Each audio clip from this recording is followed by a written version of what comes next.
Welcome to Yu-Gi-Oh! Underground. Today we're going to be doing a deck profile on Psy-Frames. That's right. So without further ado, let's just get right into it. So we run double of the Maxi. These are the we're going to do the non Psy-Frame monsters first.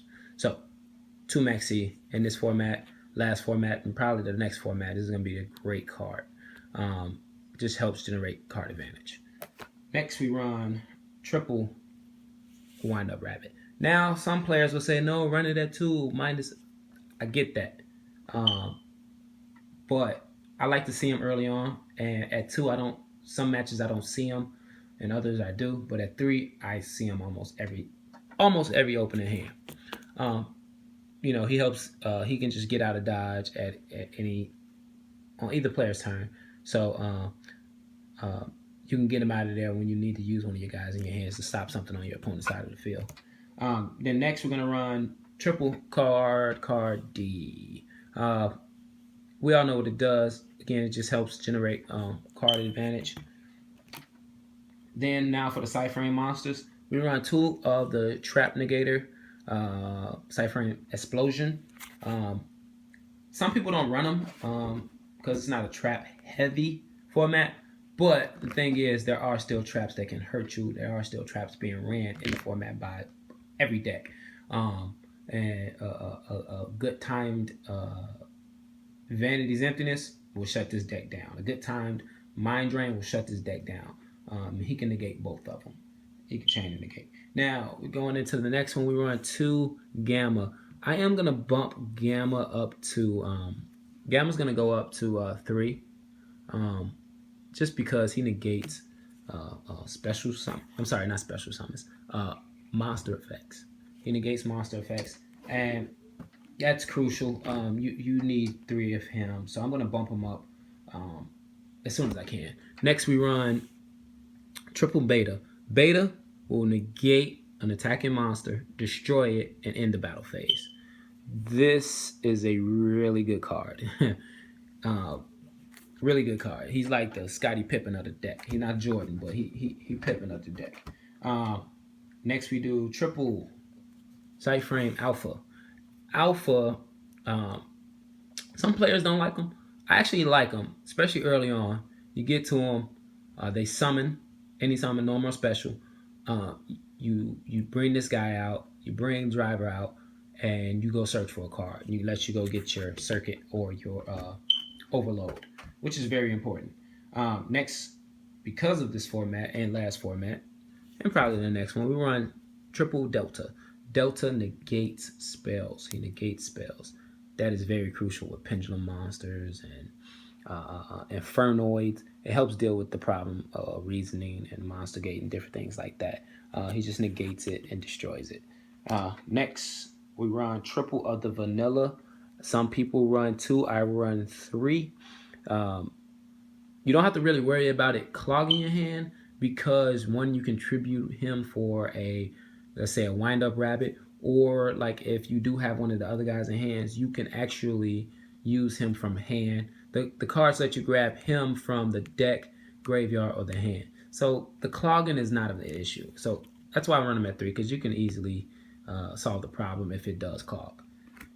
Next, going into the spells, we run triple of the Pot of Duality card generation. Now with Pot, you have to be careful with Pot, because especially if you have those monsters in your hand and you know you can negate something on the opponent's side of the field, you have to be careful not to use Pot, because then it just stops you from using your hand traps. More specifically, your Psy-Frame hand traps, because you can't special summon. So I still run triple though. Double Upstart Goblin. 2 Upstart just to get to the deck faster, draw some cards.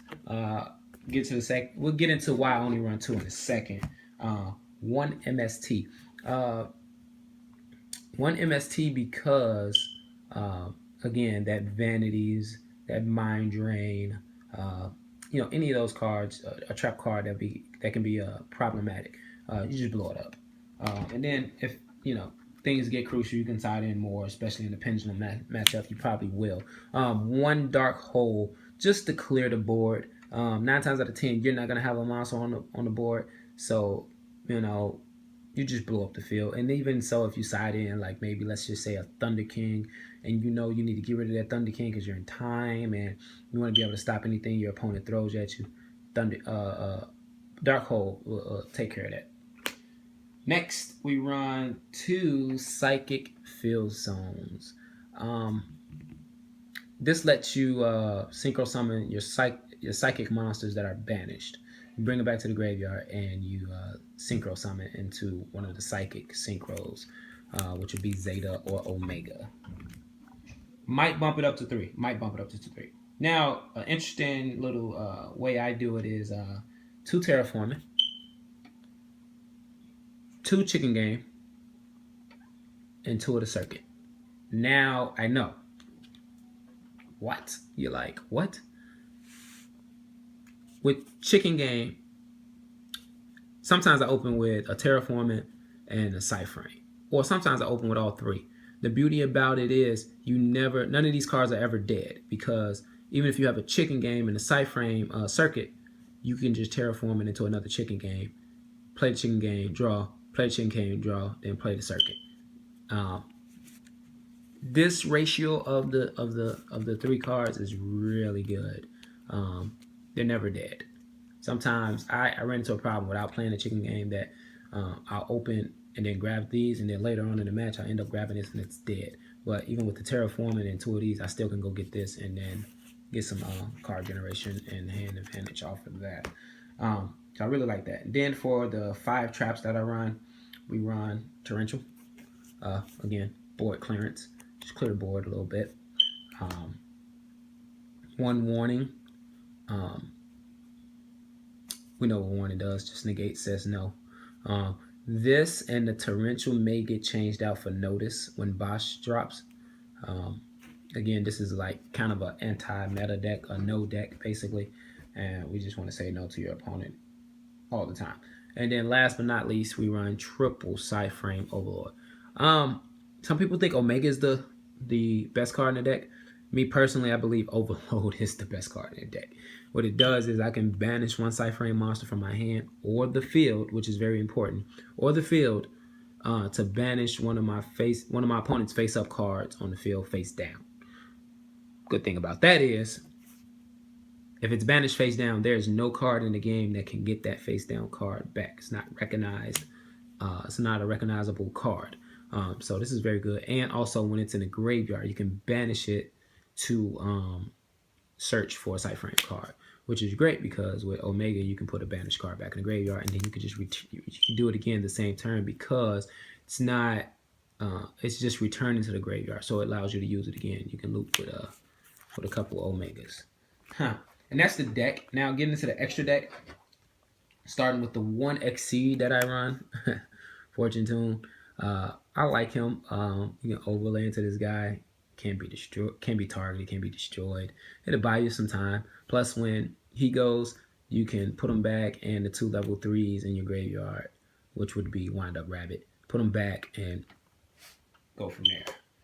Now into your level 7s, Synchro Monsters. 2 Zetas. Zeta's good at 2. I don't think you necessarily need 3. You never find yourself making 3 Zetas. Very, very rare that you would even make 3 Zetas. Usually you make 2 Zetas and maybe another of the 7 Synchro Monsters. What he's good for is he can banish 1 face-up attack position special summon monster.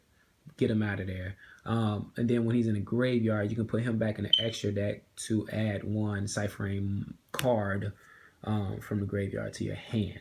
Really good. Got to play him at the right time though, or play him in defense position. Don't rush recklessly. See what I did there? And put him in attack position because cards like Castell and 101 can be a problem if you do that. If they summon them in defense position, it can be a problem. Next, 1 Clear Wing. We know what Clear Wing does. Clear Wing's great. Next, we run 1 Moonlight Rose Dragon. Just to bounce back stuff that can be a problem. Now, what I've noticed from other players that don't do this, but I do, is I run 2 Black Rose. Reason why I run 2 black rolls is because sometimes this black rolls gets negated. They stop it. They stop it from happening. And then they negate and destroy it. Usually they negate and destroy it, or you get off the field. They deal with it. And when they do that, 9 times out of 10, I have another card in my hand to bring them back out and make a second one and clear the board. Plus, with no Exiton, we're like the only ones that can easily blow the board up. I mean, you know, besides from like Infernoids, they can blow up the field. And then other various decks that can, some other various decks that can possibly do it, like Light Swarm, but no one is really playing Light Swarm. Yazi is the next one that we run. The next and final 7 that I run. Just good for the BA matchup. He can't be targeted. So, but I haven't ran into a BA player yet since the ban list dropped. But I still keep him there just in case that random BA player comes around. Now for your 8s. The next, and one of the important, is Omega. Obviously, I'm going to run this at 2. One of my boys has my other one. He's using it in his Infernoids. But this guy's really great. During either player's turn, you can banish him and 1 card from your opponent's hand face up. So that way you can just gain knowledge of your opponent's hand. What is it? What is the card? And then also when he's in the, also you can, like I said, you can return 1 banished card to the graveyard. And then also when he's in the graveyard, you can put him back to the extra deck. And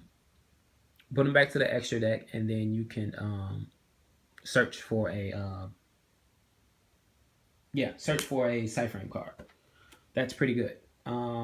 Then Scarlight, whatever. Just for the pendulum matchup, deal with those pendulum cards very easily. The card I make the very least is the Hot Red Dragon Archfiend.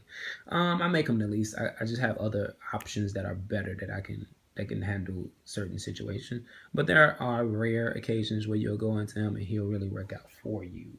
Next, 2 other brothers, Stardust. You know what Stardust does. And then boom, Spark Dragon. Spark Dragon is really good. It's just really good. Then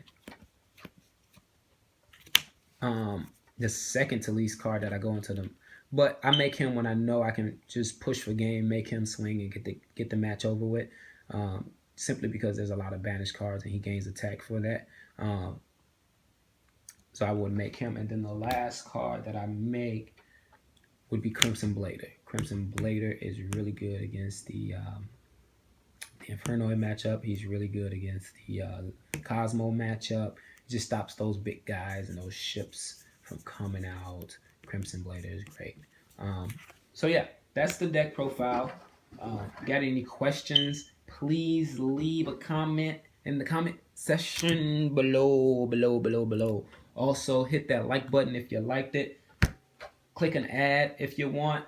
If not, I'll get at you later. Again, this is me coming to you from the Yu-Gi-Oh! Underground. Thanks.